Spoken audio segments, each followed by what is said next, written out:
Bonjour à tous, bienvenue dans cette nouvelle vidéo. Aujourd'hui, on va parler dans cette vidéo de pourquoi certaines prédictions des médiums ne se réalisent pas. Parce que parfois j'ai des personnes qui me disent mais j'ai consulté tel médium, et en fait il n'y a rien qui s'est réalisé.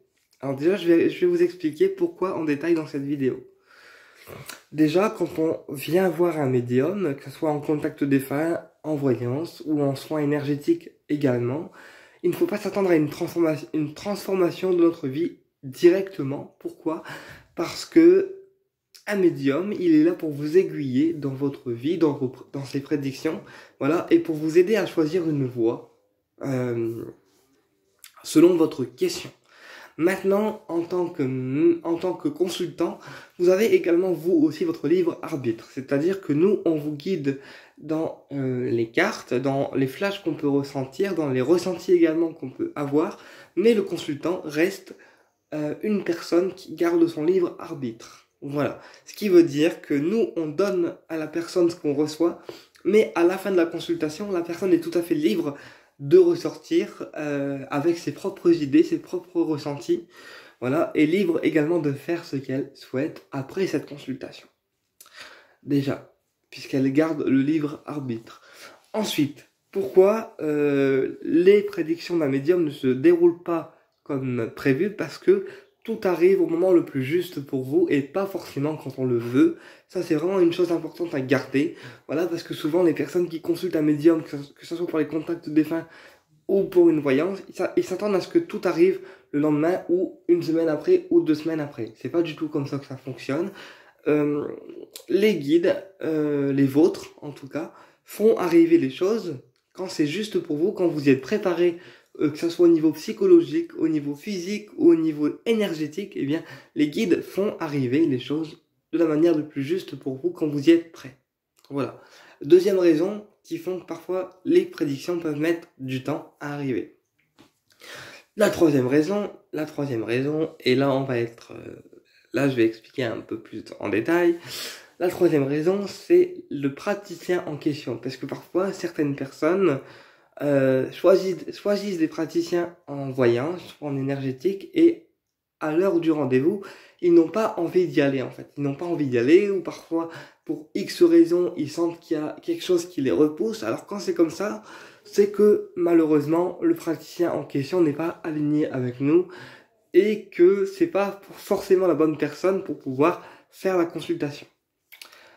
Une autre raison également, ça peut aussi être un médium qui est pollué, dans le sens où c'est une personne qui se nettoie pas assez, qui se nettoie pas au niveau énergétique, qui ne se dépollue pas au niveau énergétique, qui ne se dépollue pas au niveau de ses énergies, et qui va faire les cartes un petit peu n'importe comment. Puisqu'un médium, un vrai médium en tout cas comme moi, eh bien avant chaque consultation, on se nettoie au niveau des énergies pour dire que il n'y a rien qui nous parasite au niveau de l'énergie. On nettoie notre maison ou notre cabinet pour dire que le cabinet il soit neutre. On le purifie, voilà. Mais certaines personnes ne le font pas. Et c'est aussi ce qui peut causer du coup chez le client, quelque chose qui fait qu'il n'ira pas forcément chez cette personne parce qu'il va sentir qu'il y a une barrière qui lui dit ne n'y va pas. Voilà. Donc si vous ressentez ça, si vous avez pris rendez-vous chez une personne médium ou énergéticien et que vous ressentez qu'il ne faut pas y aller, écoutez votre ressenti, écoutez votre cœur et n'y allez pas, parce que de toute façon la consultation elle déviera sur rien, parce que déjà vous, dans votre esprit, vous avez déjà le signe d'alarme qui se met en route en disant n'y va pas. Voilà. Ensuite, la raison aussi, et c'est la plupart des médiums qui fonctionnent comme ça, là, désolé, mais moi je dis des trucs comme je les ressens, c'est que les consultations de médiumnité ne se réalisent pas par souci d'équité. Alors pourquoi je dis par souci d'équité? Parce que voilà, quand on a une consultation avec un médium, avec un énergéticien ou avec une personne dans l'énergétique, une sophro, etc., la personne, il faut quand même qu'elle règle sa consultation au niveau financier, parce que en fait, la personne, elle est obligée de mettre de l'énergie dans sa consultation. Et l'argent, c'est également une énergie. Ce qui veut dire que quand on donne de l'argent à un praticien, quelque part, on s'investit également dans notre consultation parce que une personne qui ne paye pas le praticien ou qui rechigne au niveau de l'argent, eh ben, c'est comme si votre consultation, elle valait zéro et en fait, tout ce que vous avez dit, ça ne se réalisera pas parce que les guides estiment que votre consultation, elle vaut beaucoup plus que zéro et une personne qui est pas honnête ni authentique dans votre consultation, forcément, eh ben, la consultation, elle ne se réalisera pas. Voilà. Autre chose qui fait que les prédictions ne se réalisent pas, c'est aussi le fait que le médium en question soit très dans le financier et qu'au final, il utilise la voyance uniquement pour stabiliser, oui, ses finances. Alors, vous allez me dire, c'est pas possible, et pourtant, ils sont très nombreux dans ce cas-là. Et malheureusement, à l'heure d'aujourd'hui, eh bien, toutes les personnes que j'ai côtoyées, à qui j'ai demandé des consultations et qui étaient dans le financier, vous allez rire, mais ils ont des soucis financiers. Voilà. Donc, à défaut, et pourtant je les ai avertis avant, je leur ai dit, ne pratiquez surtout pas la médiumnité dans un aspect financier parce que sinon vous risquez d'avoir un karma financier. Et moi, ça me fait assez rire parce que du coup, je les ai avertis et à l'heure d'aujourd'hui, la plupart des personnes que j'ai averties de ce truc-là, ils ont des problèmes financiers à tirer l'arigot et des choses lourdes à gérer. Donc ça prouve bien que quand je vous dis des choses, c'est pas pour vous faire chier ni pour vous embêter, c'est parce que je les ressens, parce que je les vois et encore je ne dis pas tout parce que sinon il y en a certains qui tomberaient, qui me détesteraient parce qu'en fait toutes mes prédictions ça arrive mais assez rapidement. Et parfois, il y a aussi des choses que moi, je garde pour moi en flash ou en médiumnité parce que je me dis, tu les vois, mais par sécurité, ne dis rien parce qu'au moins, si ça arrive, on pourra pas dire que c'est toi qui as annoncé les choses, même si au fond de toi, tu sais, tu as toutes les réponses et tu les vois. Voilà. Donc voilà. Un médium qui utilise la médiumnité ou la voyance pour les finances, forcément, il se reprendra du karma financier derrière, parce que c'est une personne qui utilise les finances comme moyen de gagne-pain pour arnaquer les gens. Alors pourquoi j'ai arnaqué les gens? Parce que les médiums qui arnaquent les gens, ça arrive aussi. Des médiums qui vous prédisent mondes et merveilles et que arrivé là, il y a rien qui arrive, eh bien ça arrive également. Alors après, dans la médiumnité, il ne faut jamais être dans l'attente parce que plus on va attendre que la chose elle se réalise, moins on va l'attirer vers nous.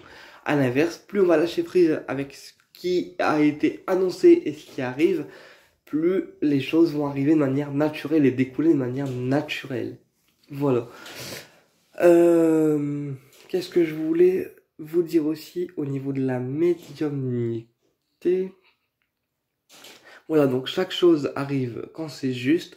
Parfois, les prédictions peuvent mettre 1 an à 2 ans avant d'arriver, puisque nous, on est canal, ce qui veut dire que nous, on transmet nos voyances, nos contacts défunts, nos messages, mais que après, les guides décident de quand la prédiction se réalise. Ce qui veut dire on donne une période, donc printemps, été, automne, hiver, mais après, c'est les guides qui mettent sur le chemin l'enclenchement de la prédiction quand c'est juste pour vous, en fait. Voilà, et non quand on voudrait que ça arrive.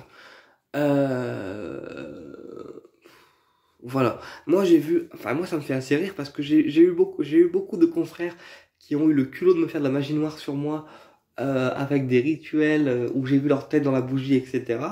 Et quand je demande aux guides aujourd'hui ce qu'ils sont devenus, la réponse est, ils se sont pris des karmas financiers ou des karmas personnels parce que ils t'ont attaqué.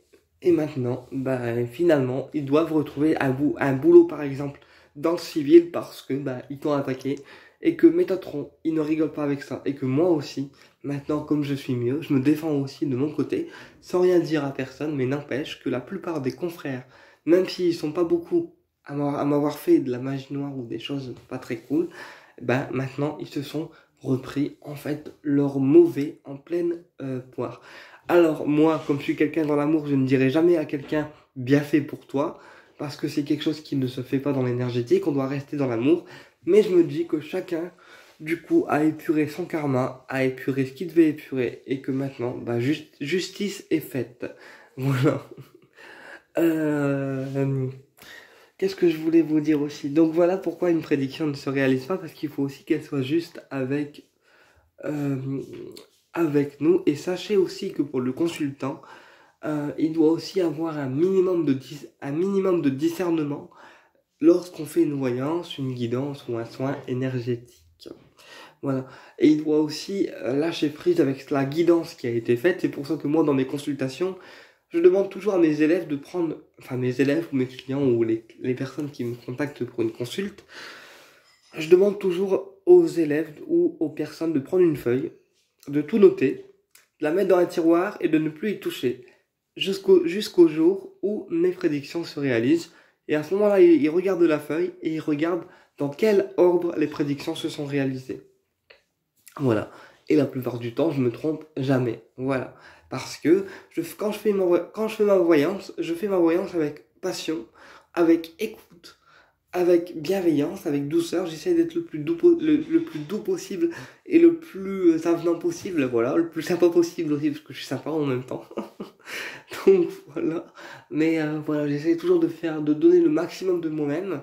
Voilà. En sachant que maintenant, je n'irai pas au-delà de mes limites. S'il y a une voyance qu'on me demande et que je sens que la situation elle est compliquée ou que la personne me demande plusieurs fois alors qu'il y a déjà eu des réponses d'apporter, je refuserai un autre rendez-vous. Parce que j'estime que la voyance, c'est pas un jeu et que quand les réponses ont été données à la personne, elle n'a pas à redemander les mêmes questions en fait. Voilà. Voilà. Bah écoutez, j'espère que cette vidéo vous a plu et je vous dis à très bientôt pour une prochaine vidéo. Au plaisir de vous retrouver.